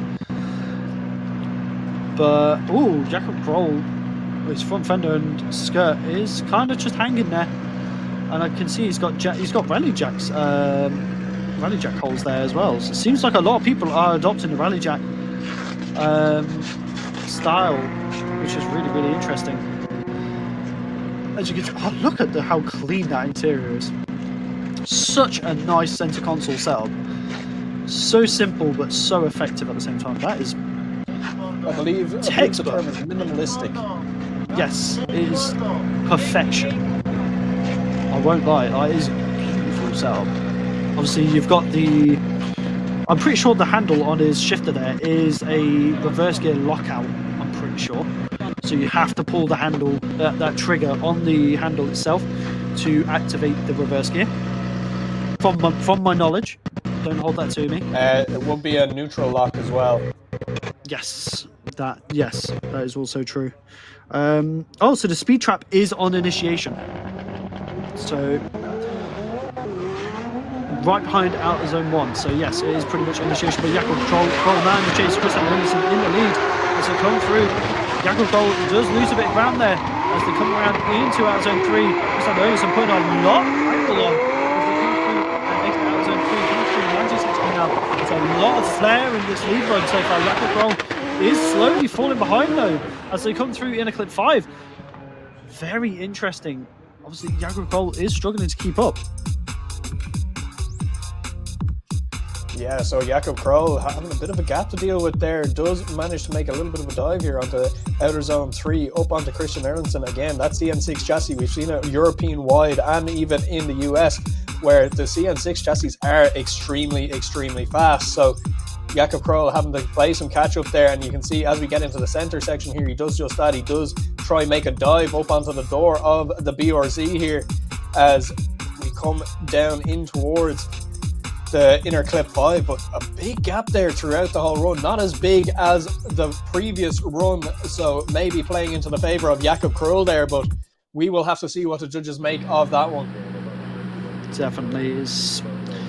Obviously, once again though, this is another big battle essentially for the points, because obviously Jakob Kroll is currently our 3rd place in the championship, so this could open, if he does bow out of top 32 here, this could really shake things up. But moving on into the top 16, Jakob Kroll moving on into the top 16, so once again his championship fight is still alive and good. We'll have to see what happens here as we move on. Once again, we're just getting more information. Yes, so it is, the speed trap is on initiation, so we are going to be moving on to our next battle. Here at the line, we have Peter Utassi in that gorgeous red BMW with the really, really cool hex. Well, the honeycomb mesh on the rear window, really, really cool. And then we have this crazy Tiger Energy S15 piloted by Peter Kowalski. Obviously, you've got the twin turbo V8 underneath the bonnet of that car. So let's see what they can do as we go into the next battle. This battle with Peter Utassi in the lead and Peter Kowalski in the chase. A nice initiation between the two of them there. A little bit shallow on out zone 2 as they come around into out zone 3. Peter Kowalski a little bit shaky in the chase as they come through and transition through the Manchester section.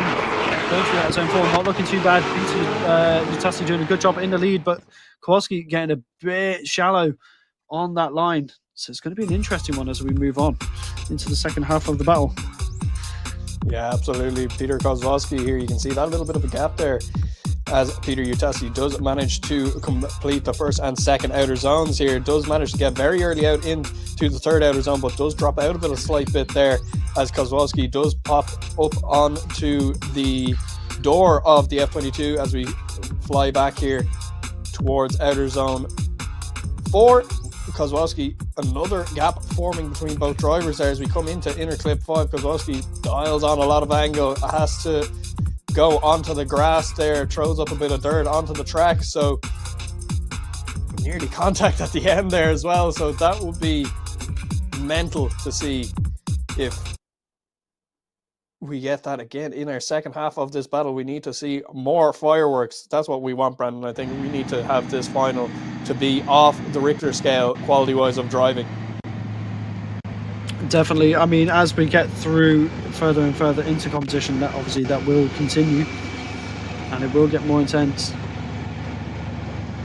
So now we have Kowalski in the lead, Utassi in the chase. And Kian's just sent me a message saying he is Batman. And no, that is Christian Erlandson, thank you very much. No, he's just... No, we got Kowalski in the lead, Utassi's in the chase. So what they'll do is they initiate into zone 1, looking really strong though in the lead so far. Here's Kowalski as they come through now into zone 3. Oh, a little bit of a check up there from Kowalski, but anxious to make it work as Utassi starts to get onto the door. Oh, Utassi getting a bit too close into the tail drop. Falls behind, has to almost reinitiate as well as they come through into inner clip 5, but Kowalski does go really shallow. So or should I say Kowalski deep? Here doing a decent run here, does manage to grab outer zone 2 as we transition back towards outer zone 3 here. You will see Peter Utasi get up onto the door of the S15 there, but has a bit of a checkup there because he was coming a bit fast towards. He would have made contact with the S15 as we transition back here. He does take out two of the cones here at the teardrop section and has to make up a lot of ground. Nearly straightens out completely there, coming from 4 to 5 to try get up onto the door of the S15 as they cross the line there now. And we will send them down to the decision area to see what the judges make of all this. Because, Brandon, I don't actually know what way this is going to go. We'll have to see. Obviously, it definitely wasn't the cleanest between the two, but obviously now it's just a question of who made more mistakes as we await on our decision. That suit is so cool. You got the money dollar bill racing suit, which I think is one of the coolest things I've seen in a while, to be fair, as they greet each other. And who's going to be going into the top 16 is going to be a one more time. So clearly not enough to sway either way. It's funny because Peter Kowalski is the reason that I actually tried a Tiger Energy drink. The branding, the advertising on the car sold a drink to me. So... Oh, Brandon, I am seeing something here in the chat. Drift chat letting us know Tashemski versus Jakub Kroll in the top 16.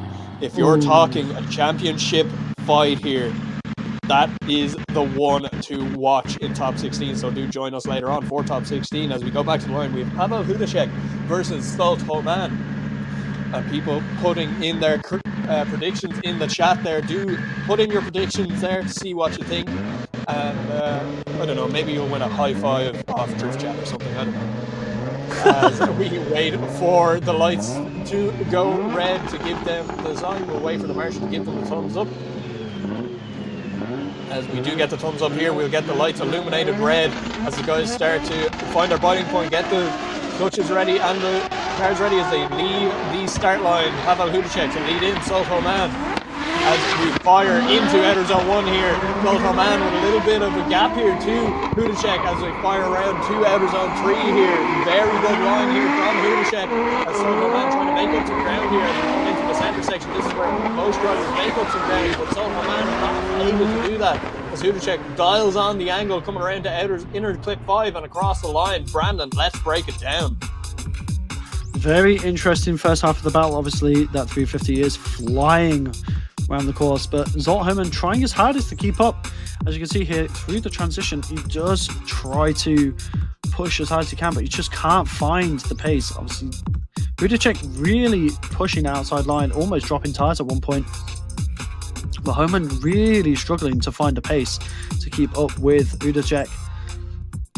But look at this, just maybe a little bit shallow in out of 4. So obviously, it's not the perfect lead, but then again, the pace was just so fast that Homan had nothing to chase at that point. Yeah, definitely. We will see what happens in the second half of this battle as we have a nice view of all of our spectators sitting up on the banks there, having a bit of a picnic maybe while watching a lot of drift cars.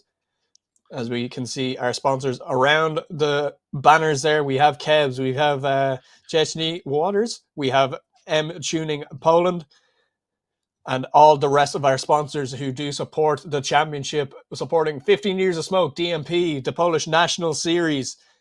We wait for the second half of the battle here of the final heat of the top 32. We do have a one more time from the previous battle, but we are waiting for the second half of this battle between Pavel Hudacek and Stolt Homan.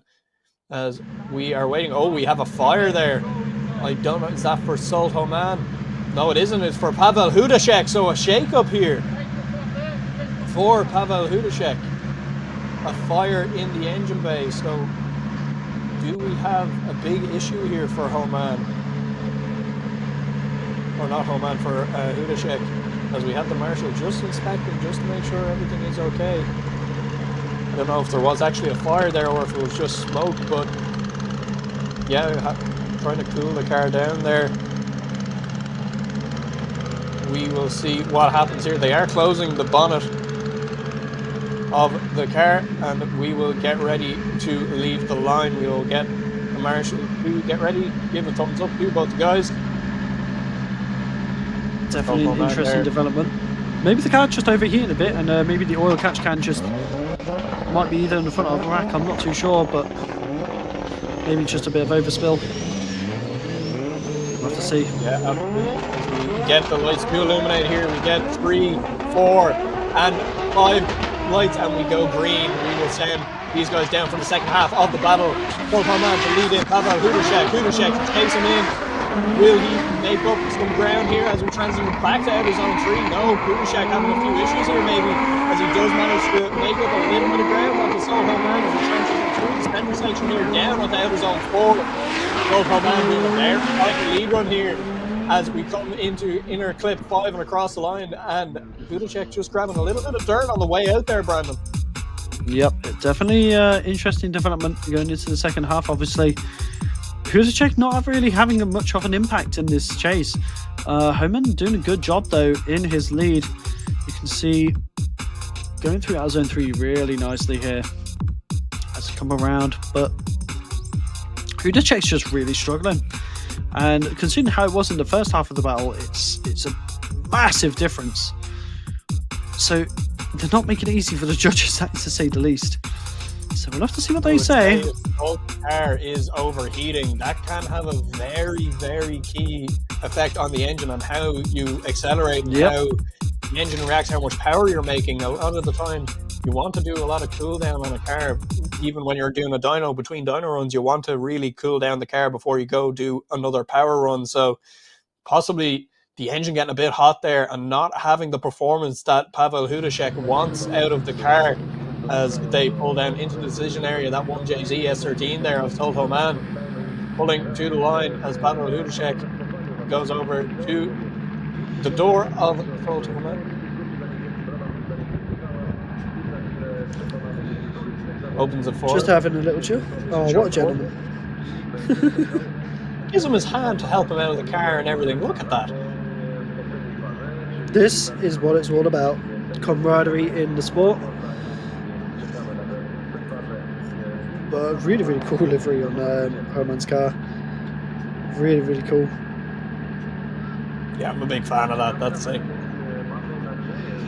Graffiti forward.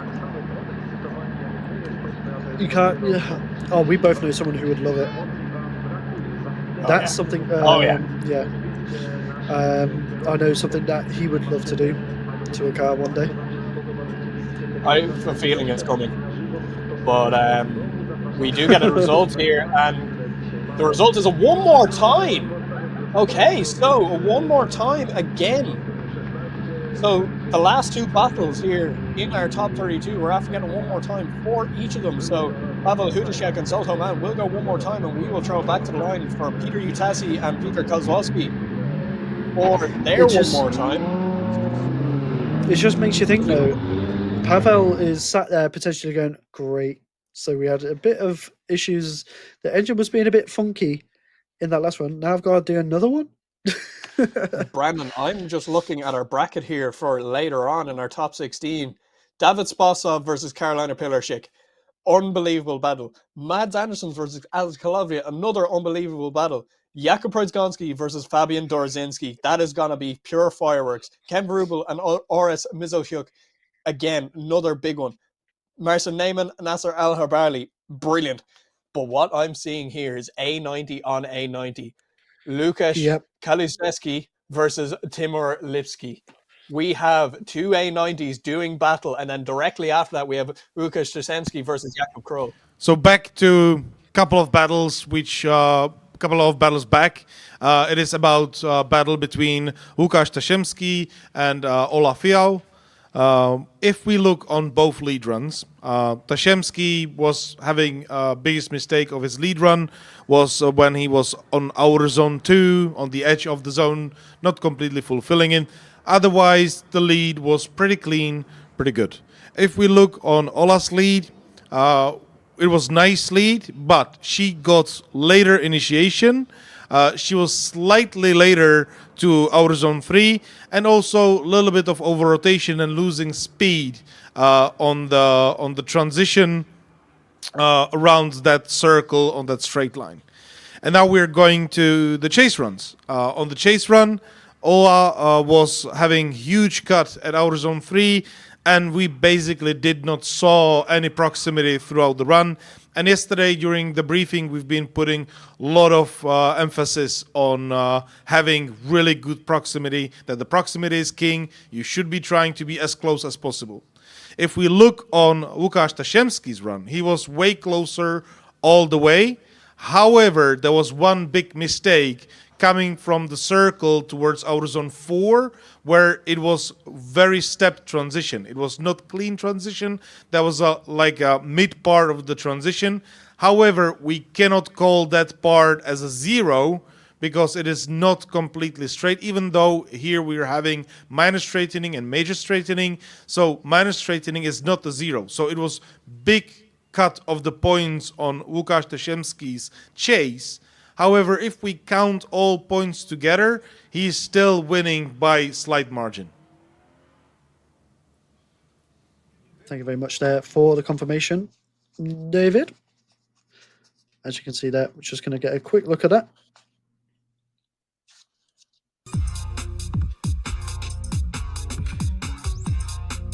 So you can see there the gap formed by Łukasz Tasiemski and Alexander Fial. Crazy stuff in that battle, and it's good to get a confirmation on why the judges went the way they did.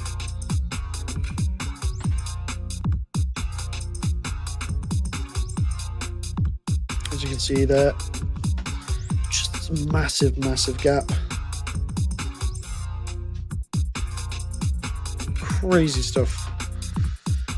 So we're just going to wait on our next set of battles to be ready, and so we can finish off this top 32. I do believe we have 2 more times, and then we will be finishing up for our break and going into the top 16 later on.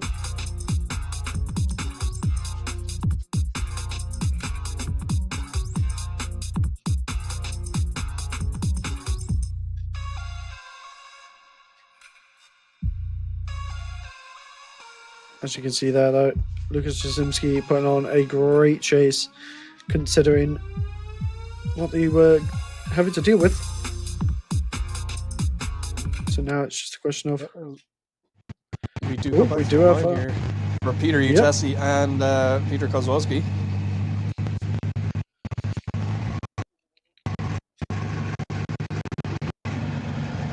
I'll let you take this one, Q. Yeah, no problem. As we do wait for the start line marshal to give them the thumbs up. We wait.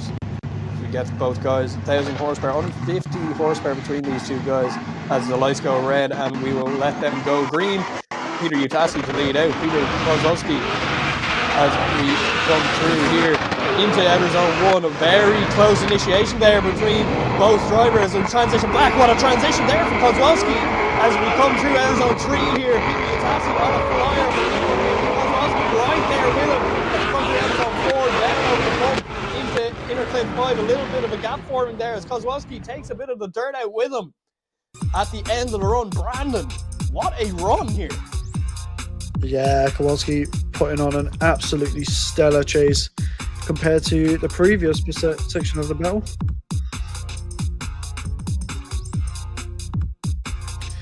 So as you can see there, Peter Utasi doing a great lead though. It's not really much to say here. It's just a solid first run between both drivers. Very good run here. As you can see here, the dive just didn't really work out for Kozłowski. He would have liked to be a lot closer to Peter Utasi. Obviously, Utasi doing a very, very good lead there. Very fast car, that F22. As we come around here to the finish line, we will get them back to the start line. We'll swap them around. We'll have Peter Utasi to chase out Piotr Kozłowski, and we will see what happens in the second half of this one more time run. Cannot wait to see the second half of this. If it's anything like the first half, we will want to see Peter Utasi on the door of Piotr Kozłowski.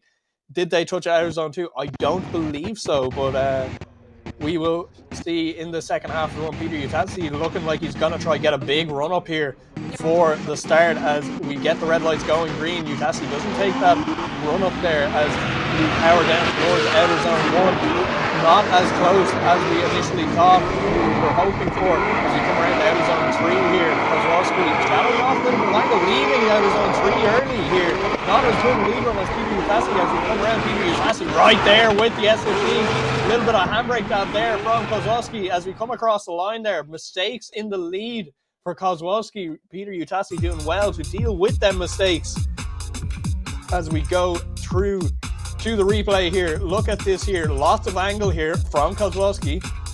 Has to shallow it off. Gets on the foot brake to try correct himself. Not in outer zone 3 really at all as Peter Utasi does give him a little bit of a tap there. Let him know he's still there as we transition back here to outer zone 4. Look at this. Utasi right there with the S15. Them twin turbos sticking out of the bonnet of that car. And Kozłowski getting up onto the dirt there as well. A lot of drivers starting to take the inside line there and getting that trailing wheel up onto the curb. As we bring these guys back down to the decision area, we will get them out of the cars as they try air out the cars, do a little bit of a cool down with them. They will get quite hot. We'll get them out of the cars, give you guys a wave in attendance. So we will have to see what happens with the judges' scorecards here as we get both those guys out. Kozłowski is a bit of a wave to the crowd there as we do have a decision here, and it will be Peter Utasi going through to the top 16. Very, very good run there from both drivers, but Utasi taking the win there, just cleaner overall, I would believe.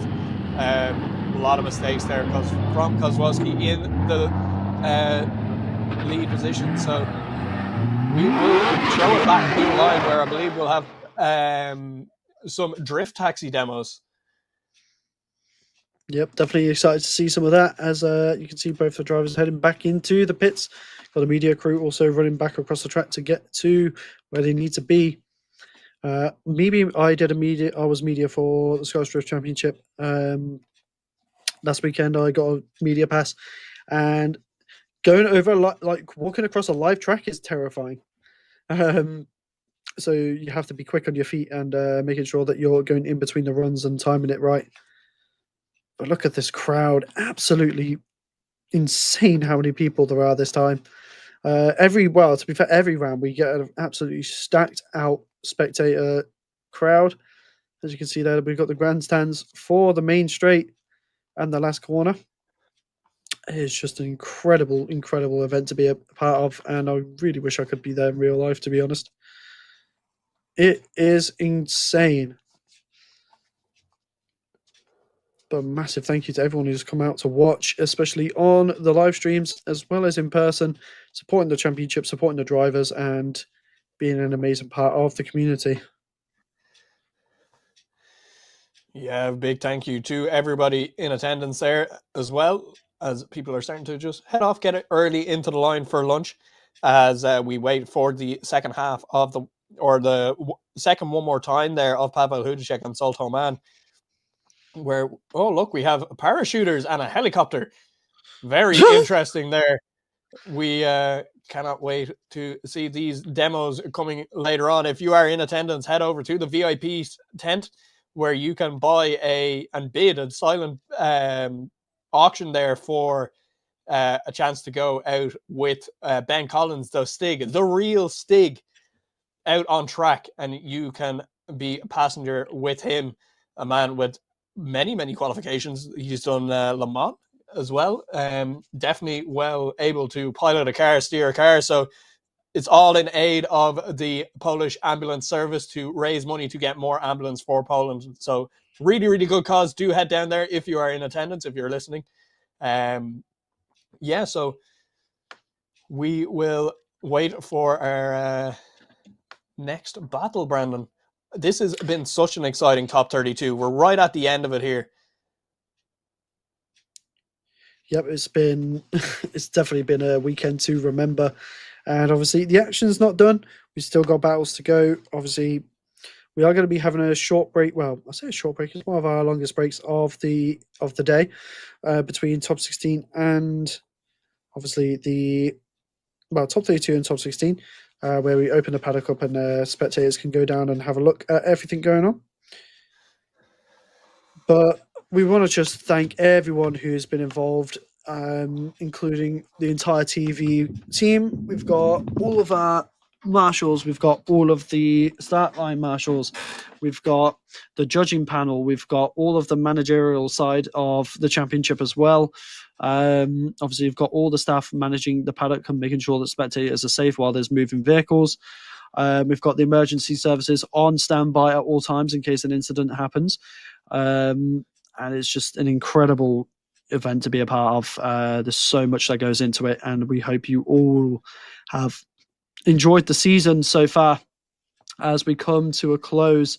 As we do have our one more time battle with Pavel Hudacek and Zolt Homan at the line, as our start line marshals do check things over, making sure that all doors stay closed. Just checking up on the drivers to see how they are, if they're ready. So here we go, the one more time between Pavel Hudacek and Zolt Homan. Let's see what they can do as we get them down the main line. Here we go.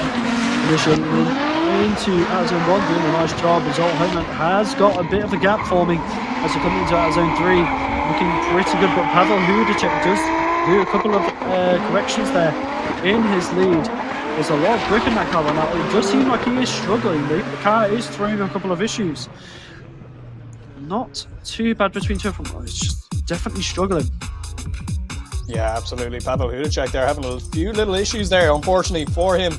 A lot of understeer, it looks like, from him as we see Victoria up in the helicopter there, getting a bird's eye view. Witam Was serdecznie, moi mili Państwo. O takich rzeczach można tylko pomarzyć i dla takich chwil warto żyć, bo my właśnie teraz podziwiamy drift z lotu ptaka razem z...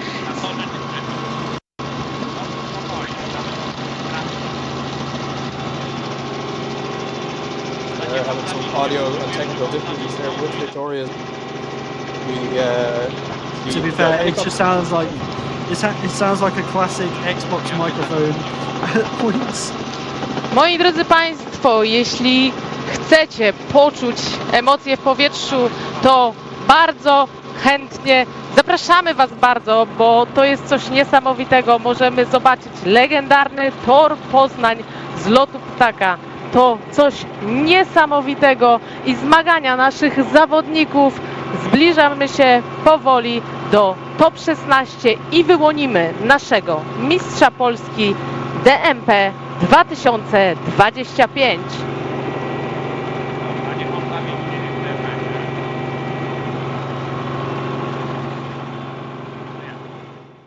As the helicopter does land here now and drop off Victoria, get her back down on the solid ground, and we will wait for the second half of this battle.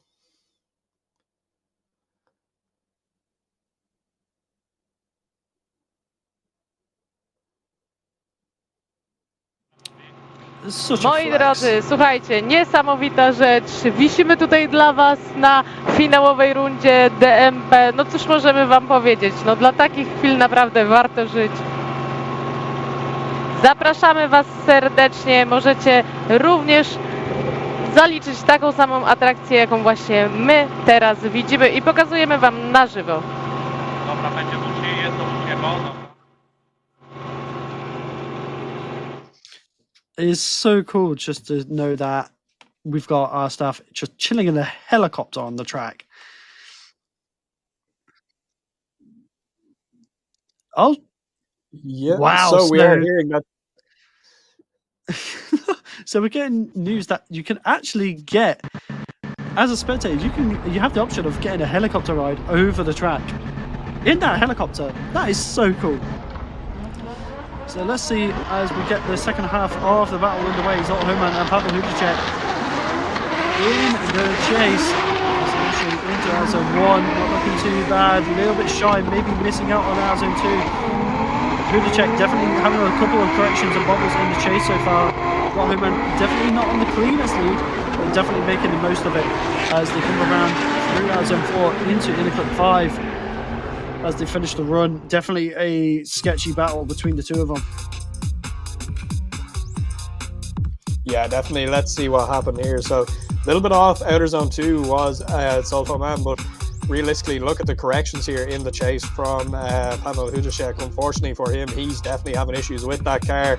Something not sitting right with him. He keeps having to dial more angle. A lot of grip maybe in the front of that car. Maybe not enough power to keep it on angle. But yeah, it's Zoltan Man doing a very nice job out here in the lead. A little bit of a gap there between the two guys as they come through the bottom section of the track here to inner clip 5 and across the line. So we will get those guys back down to the decision area and we will see what the judges made of that, and we will get the result for our last battle in the top 32. Brandon, this has been an incredible top 32 altogether from start to finish. You're telling me it's been it's been definitely an experience, and obviously this is our last time for the season witnessing the top 32, so we may as well have made it a good one, and the drivers definitely didn't disappoint.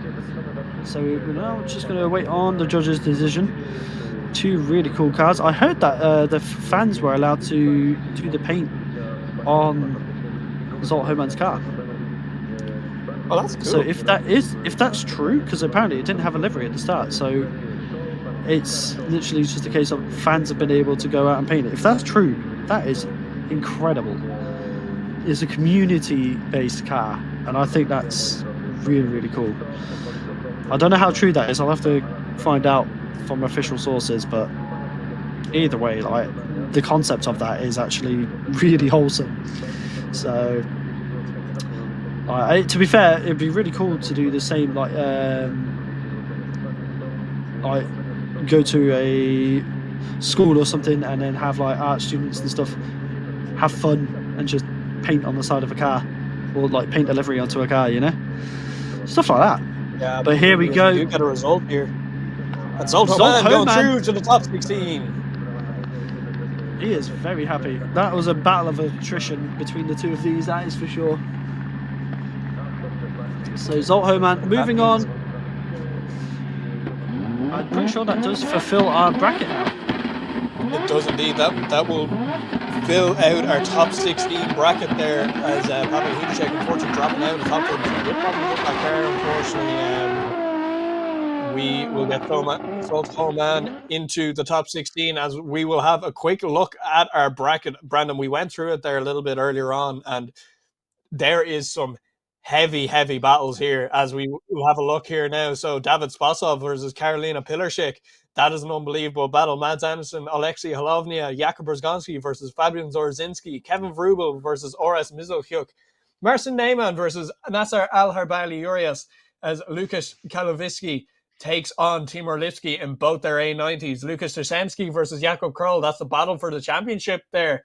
One of the podium steps will be up for grabs on that one, as Peter Utasi takes on Zolt Homan in the final battle of the top 16 in just a little bit time. So we will have a break now, Brandon, between top 32 and top 16. Give our voices a bit of a break. I think we need that. So top 16 will be starting at 3:30 Polish time. So little over about 40 minutes from now, we will be getting back to that. So big thank you to everybody, and thank you for tuning in. We will see you on the next stream for top 16.